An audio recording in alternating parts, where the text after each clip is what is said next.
Hello, my name is Rich Howard, owner of Architectural Builders Supply. In this video is to bring you a closer look at the Hager number 274D. This is a satin brass security door guard is what this is. Very commonly seen, of course, in hotels, motels, residential applications as well. And the 274D is representative of the fact that this is one of those locking security door guards. The US4 is a reference to the finish. That means that this is in a satin brass finish. Very nice, elegant finish. Good fit and finish as well. The assembly looks like it's fairly reasonable. Has positive locking in either of the 180-degree orientations via a spring and a ball bearing that's down there. Of course, then you have your door portion. That's certainly going to look like that when all is said and done. It's available in different finishes. This is made of solid brass, so this is a solid brass item with a satin finish on it.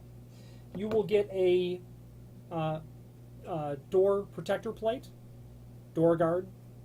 This is generally, it is almost always held on with self-adhesive, and that is indeed the case. That is, of course, on the push side of the door, so that if the door is closed and the bar is thrown into the opening, the angle plate will make contact rather than the edge of the door. Okay, so that's left in the opening as the door attempts to close. Now, there is, and screws, by the way, are included in a complementary finish. There is a link below this video to the dimensional drawing, and that dimensional drawing is going to also serve as installation instructions.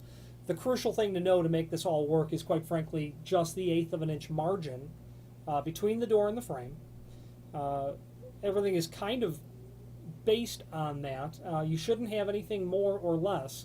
You might want to cheat one dimension or the other to compensate, but probably splitting that difference is a better idea. But 1/8 of an inch is commonly what you're going to have. And then you can see that you're going to put the door portion 15/16 off the edge of the door to the beginning of the plate. It is important to note that door portion, as shown in both the stock image from Hager and the dimensional drawing, is different than this. This model has 4 screw holes. Okay, the frame portion appears to be right on, and it's not uncommon for there to be a change in design.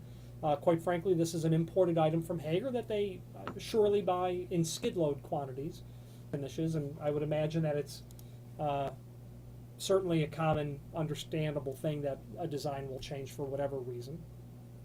So you've got your margin of 15/16, and at that point, you can then see the rest of how the installation will be. 3/8 of an inch from the edge of the door to the center of this first hole, and then from there you're in good shape. Certainly you're going to want to make sure that your vertical height is ADA compliant, should you be doing ADA compliant rooms. Otherwise following normal procedures for installation height would be typical. I've seen these at 60 inch off the floor, obviously lower for handicap compliance, but there would certainly be a range in which handicap compliance is allowed for this. Okay. I like the Hager item. I don't have any reservations about this fit and finish. Looking at the balance of the extended description, there's not much to add other than the protective plate, the 274. That'll go on at the very end. You'll pull that peel away protective film over the adhesive and then be done with your installation. The name Hager is synonymous with all things building hardware related, not only trim and auxiliary hardware like this door guard, which would include door stops and kick plates and push and pull hardware, but lock sets, exit devices, door closers, sliding door hardware, weather stripping, aluminum continuous geared hinges under their Roton name, and other items. But it's their namesake, Hager hinge, that they're most commonly known for. Architectural, commercial, residential hinges, pretty much everything that's commercially requested, Hager has in their catalog, and an ability to make stuff that's not as well. And I've had to draw on their engineering department on several occasions with complete success. You too, customer service, you're good as well. Anyway, if you have any questions on the Hager 274D door guard or any other Hager product, please feel free to reach out to us. Thank you.